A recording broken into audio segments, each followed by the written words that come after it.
Hello नमस्कार प्यारे विद्यार्थियों। आज अपने कक्षा 5 विषय पर्यावरण अध्ययन का राजस्थान बोर्ड के द्वारा जो नमूना प्रश्न पत्र जारी किया उसको हल करते हैं, उसको सॉल्व करते हैं।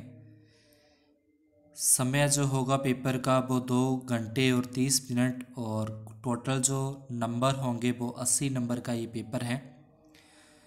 पहले प्रश्न के अंदर अपने को दिया गया कि नीचे दिए गए चित्र को देखकर बताइए कि पत्थर चट्टा के किस भाग से अंकुरण निकल रहा है।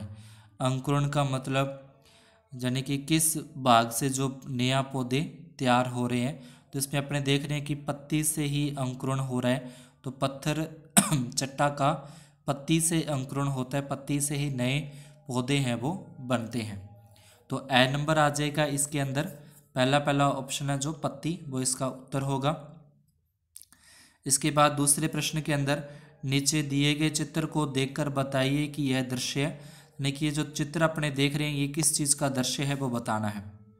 तो इसमें पहला लिखा है आगजनी का, दूसरा है बांध जल भराव क्षेत्र का, तीसरा सूखे का और द नंबर है जो चौथा भूकंप का। तो ये जल भराव क्षेत्र का है, यानी पानी इसके अंदर भर गया है, जल भर गया है। तो ये ब नंबर है वो अपना सही उत्तर होगा। इसके बाद तीसरा प्रश्न है नीचे दिए गए जलीय जंतु और पौधे के चित्र को देखकर निम्नलिखित प्रश्नों के उत्तर दीजिए। पहला है ऊपर दिए गए चित्र में कौन कौन से जंतु दिखाई दे रहे हैं। तो इस चित्र के अंदर अपने को एक मछली, उसके बाद फिर दूसरा इसमें मगरमच्छ दिखाई दे रहा है और नीचे है वो कछुआ दिखाई दे रहा है। तो इन तीनों के नाम अपने को पहले प्रश्न के उत्तर में लिख देने हैं, मछली, मगरमच्छ और कछुआ। दूसरा है ऊपर दिए गए चित्र में कौन कौन से जंतु केवल पानी के अंदर ही रह सकते हैं। तो अकेली मछली है जो पानी के अंदर ही रह सकती है, केवल पानी के अंदर। बाकी मगरमच्छ और कछुआ पानी से बाहर भी रह लेते हैं। तो दूसरे का उत्तर आ जाएगा मछली। तीसरा है मछली की कोई एक विशेषता जिसके कारण वह तैरती है। तो इसका हो जाएगा मछली में गलफड़े और पूंछ पाई जाती है जिसके कारण वह तैर पाती है। तो मछली के अंदर गलफड़े जो सांस लेने काम आते हैं और पूंछ पाई जाती है जिसके कारण वह तैर पाती है। तो ये इसका उत्तर लिख देना है। फिर चौथा है दिए गए राजस्थान के मानचित्र में चूरू जिले के किन्हीं 3 पड़ोसी जिलों के नाम लिखने हैं। तो चूरू के जो पड़ोसी जिले हैं चूरू के, वो अपने को इसमें लिखने हैं। तो पहले अपने को देखें कि यहाँ पे चूरू है, ये वाला जो है ये चूरू, इसके पड़ोसी, तो इसके पड़ोसी एक तो यहाँ पे बीकानेर आ जाएगा, ठीक है। उसके बाद यहाँ पे ये हनुमानगढ़ भी इसका पड़ोसी है और इसके साथ अगर देखें झुंझुनू भी इसका पड़ोसी है, यहाँ पे सीकर भी इसका पड़ोसी है, नागौर भी इसका पड़ोसी है। तो इनमें से अपने कोई भी जिले 3 जिलों के नाम लिखने हैं, बीकानेर, हनुमानगढ़, झुंझुनू, सीकर, नागौर, इनमें से किन्हीं भी 3 का नाम अपने लिख सकते हैं। उसके बाद है जीजाबाई के जीवन से आप कौन कौन सी 3 सीख लेना चाहेंगे। तो इसका आंसर अपने लिख लेते हैं पहले। ये इन प्रश्नों के उत्तर इस तरीके से आ जाएंगे। साहस से काम करना, दूसरा सीख ले सकते हैं कि कोई भी काम अपने को योजना बनाकर करना चाहिए। और तीसरा अपने सामने कितना भी बड़ा खतरा क्यों ना हो तो उन खतरों का, उन चुनौतियों का सामना करना चाहिए। तो ये 3 इसके जो जीजाबाई के जीवन से अपने सीख ले सकते हैं वो तीनों की तीनों इस तरीके से लिख देनी है। इसके बाद अगला प्रश्न है इग्लू किसे कहते हैं। तो जो बर्फ़ के बने हुए घर होते हैं, जैसे जहाँ पे ज़्यादा बर्फ़ गिरती है तो वहाँ पे अपने किसी चीज़ से घर तो नहीं बना सकते, तो बर्फ़ के घर बनाकर ही उसके अंदर आ जाता है, तो वो होते हैं उसके इग्लू कहते हैं। ठीक है, इसमें लिख देंगे बर्फ़ से बने मकानों को इग्लू कहा जाता है। और ये बड़ा है, 3 नंबर का है, तो इसका भी उत्तर अपने लिख लेते हैं। ये इसका आंसर हो जाएगा इग्लू किसे कहते हैं, ऐसे स्थान जहाँ चारों ओर बर्फ़ ही बर्फ़ होती है, मकान बनाने के लिए अन्य सामग्री नहीं होती, वहाँ के लोग बर्फ़ से ही अपना मकान बना लेते हैं और बर्फ़ से बने जो ये मकान होते हैं इन्हीं को इग्लू कहा जाता है। उसके बाद दूसरा प्रश्न है, बाढ़ से लोगों को होने वाले कोई दो नुकसान लिखने हैं। यानी कि जो बाढ़ आ जाती है उससे क्या होता है, तो उसमें लिख देंगे मकान गिर जाते हैं। पहला तो ये कारण हो जाएगा कि मकान गिर जाते हैं। दूसरा जान मान की हानि होती है, यानी कि जन मान की हानि हो जाती है। यानी कि जो रुपया पैसा होता है वो भी पानी के अंदर बह जाता है और कई लोग उसमें बहकर मर भी जाते हैं। और लिख सकते हैं कि अनेक प्रकार की बीमारियां फैल जाती हैं। तो इस तरीके से इसमें कारण अपने को देने हैं।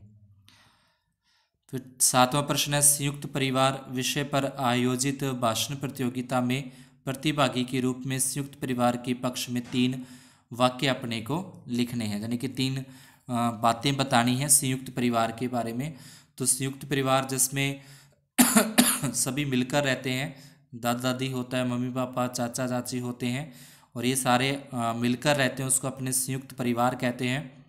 तो इसके अंदर जो बातें अपने लिख सकते हैं कि सदस्यों के बीच जो कार्य होता है उसका विभाजन हो जाता है, लेकिन सभी लोग कार्य को बांट कर करते हैं। पहला तो ये लिख देंगे कि सभी लोग कार्य को बांट कर करते हैं। दूसरा कारण लिख सकते हैं कि सभी पर जिम्मेदारी जो होती है वो मिलजुल कर निभाते हैं। सभी अपनी अपनी जिम्मेदारी मिलजुल कर निभाते हैं। और तीसरा इसमें आ जाएगा, संयुक्त परिवार में भावात्मक संयोग चरित्र निर्माण में संयोग था, भावी पीढ़ी का समुचित विकास होता है। संयुक्त परिवार में भावात्मक संयोग होता है, यानी कि दूसरे का संयोग करते हैं। चरित्र निर्माण में संयोग तथा भावी पीढ़ी का समुचित विकास होता है। उसके बाद फिर अगला प्रश्न, कृमि संक्रमण से बचाव के लिए आप क्या करेंगे।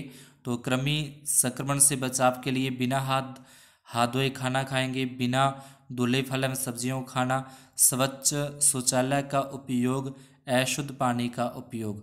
तो इसमें आ जाएगा अपने क्या करेंगे, स्वच्छ शौचालय का उपयोग करेंगे, बिना हाथ धोए खाना नहीं खाएंगे।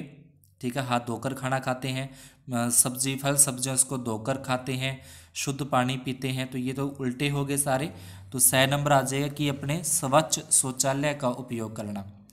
9वां प्रश्न है, निम्नलिखित प्रश्नों के उत्तर दीजिए। पहला कोष्टक में दिए गए खेलों को छांटकर इनडोर, तो इनडोर का मतलब हो जाएगा जो एक कमरे के अंदर या एक ग्राउंड के अंदर खेले जाते हैं, कमरे के अंदर ही खेले जाते हैं, घर के अंदर जैसे मान लो। और आउटडोर जो खुले मैदान के अंदर खेले जाते हैं वो आउटडोर होते हैं। तो इसमें जैसे हॉकी है, हॉकी बड़े ग्राउंड में खेली जाती है तो आउटडोर में आ जाएगा। कबड्डी भी बाहर खुले में खेली जाती है, खुले ग्राउंड के अंदर, तो ये भी क्या आ जाएगा, आउटडोर के अंदर आ जाएगा। और टेबल टेनिस और बैडमिंटन है, ये दोनों के दोनों इंडोर में, यानी कि ये दोनों तो इस सारणी में बनने इंडोर में, और हॉकी और कबड्डी है ये आउटडोर वाले के अंदर अपने को भर देने हैं। अगला प्रश्न, दूसरा पॉइंट है, वृक्षों को संरक्षित करने के लिए क्या क्या किया जाना चाहिए। तो इसमें लिख देंगे वृक्षों को काटना नहीं चाहिए और अधिक से अधिक वृक्ष लगाने चाहिए। देखिए, वृक्षों को काटना नहीं चाहिए और दूसरा अधिक से अधिक वृक्ष लगाने चाहिए, उनकी समय समय पर देखभाल भी करनी चाहिए। 10वां है, इन निम्न प्रश्नों के उत्तर दीजिए। एक थैली में रखे कागज के टुकड़े, सिक्का, चाबी और घास के तिनके को नीचे दी गई तालिका में प्लेट ए और प्लेट बी के अंदर वर्गीकृत करना है। तो ये अपने को नीचे दे रखा है, ए के अंदर तो वो लिखनी है जो पानी में तैरने वाली वस्तुएं, यहाँ तो अपने दे रखा है पानी में तैरने वाली और यहाँ पे पानी में डूबने वाली। तो जो कागज़ का टुकड़ा है वो तैर जाएगा और एक जो घास का तिनका है वो भी क्या करेगा, तैरेगा। और जैसे चाबी दे रखी थी इसमें प्रश्न में, तो चाबी है वो डूब जाएगी।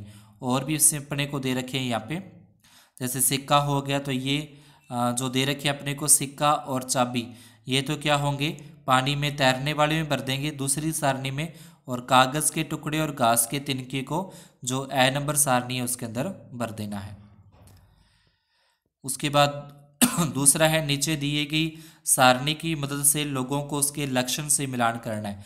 तो जो रोग दिए गए हैं उसमें रोग होने से कौन सा लक्षण दिखाई देता है उसके साथ इसको अपने क्या करना है, मिलान करना है। तो पहला दे रखा है पीलिया। तो पीलिया से क्या होता है कि जो मूत्र जो है वो पीला आने लग जाता है, आंखों के अंदर या नाखून है वो अपने पीलापन हो जाता है उनके अंदर, तो ये अपने को दे रखा है। लास्ट के अंदर इसका मिलान कर देंगे अपने पीलिया का इसके अंदर। ठीक है, यहाँ पे दे रखा है कि मूत्र का पीला होना, आंखों और नाखून का पीला होना, तो ये किसके निशान हो जाएंगे, लक्षण पीलिया के।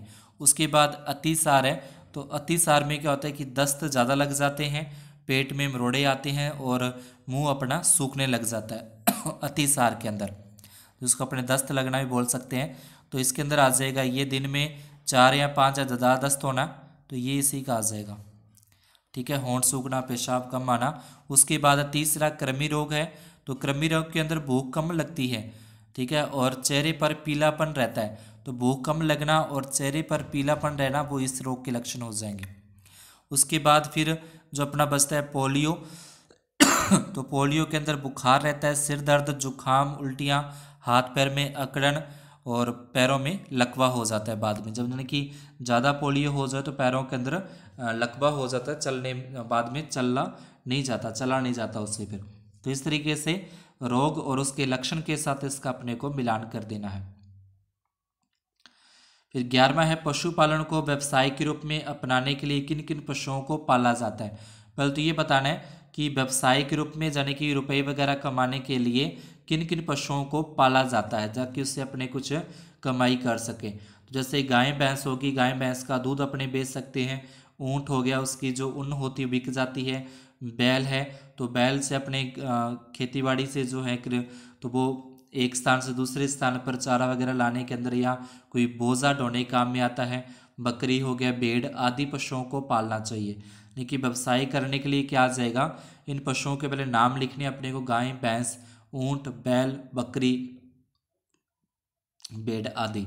अब इनके बाद है आधारित कौन कौन से व्यवसाय करने की सलाह दी जाती है, यानी कि अगर भैंस और गाय पाल ली तो इससे कौन सा व्यवसाय किया जाता है, भेड़ बकरी से कौन सा व्यवसाय होता है, तो उसमें अपने को बताना है। तो पहला जैसे गाय भैंस है तो उससे क्या करते हैं कि दूध और दूध से बने उत्पादों को बेचा जाता है तो पहले तो नाम लिखने हैं उसके बाद उनसे कौन कौन से व्यवसाय किए जाते हैं वो, जैसे गाय भैंस से तो हो गया दूध और दूध से बने उत्पादों को बेचा जाता है।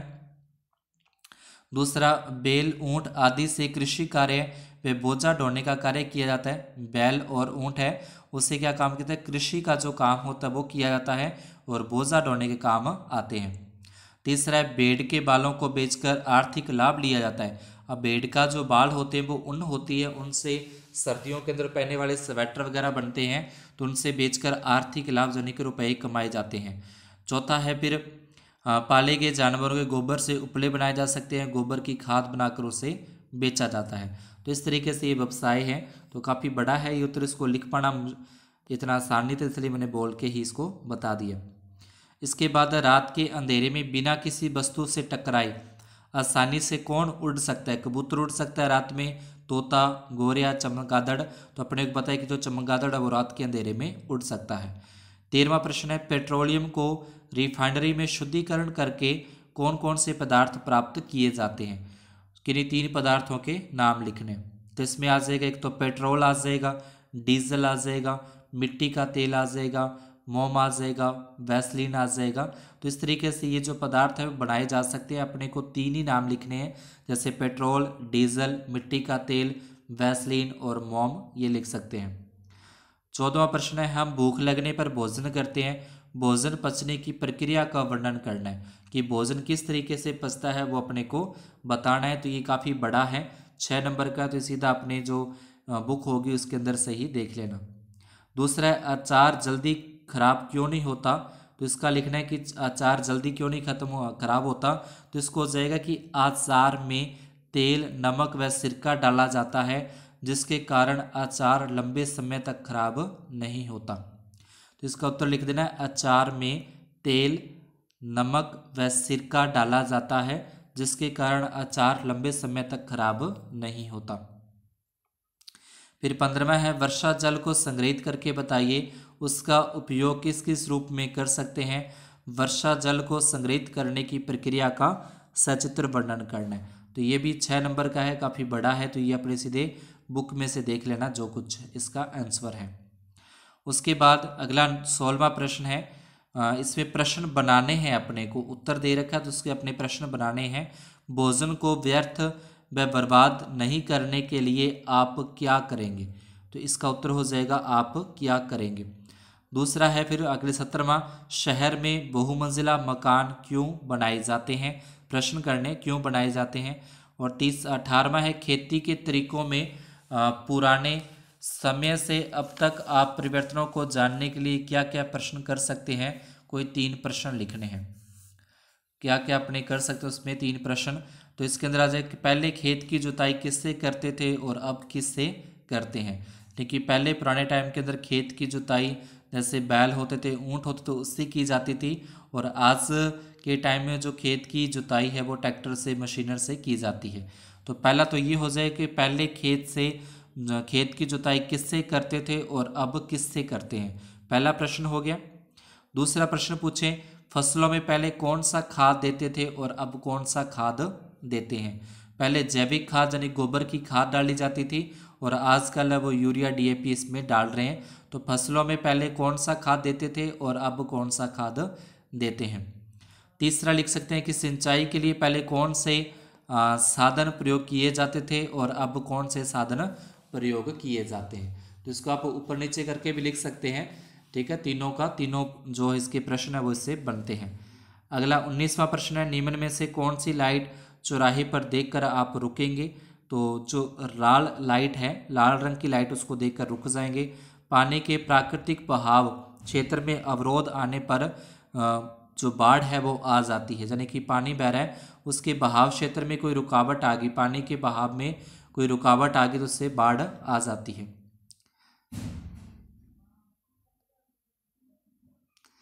इसके बाद नशा करके गाड़ी चलाना जोखिमपूर्ण है, कैसे? लिखिए। देखिए नशा करके गाड़ी चलाने से क्या होता है कि इससे दुर्घटना होने की संभावना बढ़ जाती है। अपना जो दिमाग है वो काम नहीं करता, इससे दुर्घटना होने की संभावना बढ़ जाती है। अपना दिमाग है वो काम नहीं करता, इसलिए नशा करके गाड़ी नहीं चलाना चाहिए। 22वां प्रश्न है, हमारे गली मोहल्ले साफ रहें इसके लिए क्या क्या कर सकते हैं? कोई 3 बातें लिखनी है। देखिए अपने गली मोहल्लों को साफ रखने के लिए हमें क्या क्या काम करना चाहिए उसके बारे में बताना है। तो इसमें पहले तो लिख देंगे लोगों को स्वच्छता के फायदे के बारे में बताना चाहिए। लोगों को स्वच्छता के फायदों के बारे में बताना चाहिए। दूसरा लिख देंगे कूड़े करकट को निश्चित स्थान पर फेंकना चाहिए। जो कूड़ा करकट होता है उसको एक निश्चित स्थान है उसी में घेरना चाहिए। सभी को गली मोहल्ले की सफाई करने की सलाह दे सकते हैं, यानी कि सभी जो उस गली में लोग रहते हैं, मकान है, वो सभी अपने अपने घरों के आगे सफाई करने की उनको सलाह देनी चाहिए। उसके बाद दूसरा है सेरेब्रल पाल्सी क्या है? सेरेब्रल पाल्सी के मरीज किन परिस्थितियों से गुजरते हैं? तो सेरेब्रल पाल्सी एक ऐसी बीमारी है जिससे मरीज के हाथ पांव व सभी अंग ठीक होते हैं परंतु वे ठीक से काम नहीं कर सकते। यानी उनके हाथ पैर ठीक होते हैं लेकिन वो ठीक से काम नहीं कर सकते। तो इस सेरेब्रल जो बीमारी है वो है क्योंकि उनके अंगों पर मस्तिष्क का नियंत्रण नहीं होता। क्योंकि उनके अंगों पर मस्तिष्क का नियंत्रण नहीं होता। इस बीमारी पर विशेष प्रकार का व्यायाम करके कुछ हद तक नियंत्रण किया जा सकता है लेकिन जो मरीज है पूरी तरह से पहले जैसा ठीक नहीं होता। उसके बाद बछेंद्री पाल एवरेस्ट पर कदम रखने वाली प्रथम महिला कैसे बनी उसको समझाना है। तो ये 8 नंबर का प्रश्न है।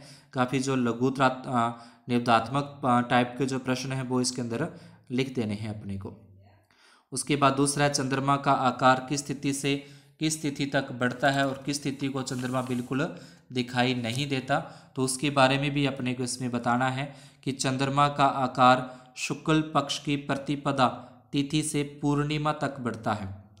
जो चंद्रमा का आकार है वो क्या करता है कि शुक्ल पक्ष की प्रतिपदा तिथि से पूर्णिमा तक बढ़ता है और अमावस्या को चंद्रमा बिल्कुल दिखाई नहीं देता। ये इसका आंसर हो जाएगा। चंद्रमा का आकार शुक्ल पक्ष की प्रतिपदा तक बढ़ता है, अमावस्या को चंद्रमा बिल्कुल दिखाई नहीं देता। तो ये थे अपने कक्षा 5 विषय पर्यावरण का पूरा मॉडल पेपर का सॉल्यूशन। अगर आपको अच्छा लगा हो तो वीडियो को लाइक ज़रूर कर दें, और अगर चैनल पर नए हों तो सब्सक्राइब करना न भूलें। अपने सहपाठियों के अंदर इसको शेयर करें। इसी तरीके की नई वीडियो, नए मॉडल पेपर पाने के लिए बेल आइकन को ऑल पर सेट कर दें। बेल आइकन जो है उसको दबाकर ऑल पर सेट कर दें, जिससे कोई नया मॉडल पेपर अपलोड होता है उसकी नोटिफिकेशन आपको मिलती रहे। धन्यवाद। शुभ दिन।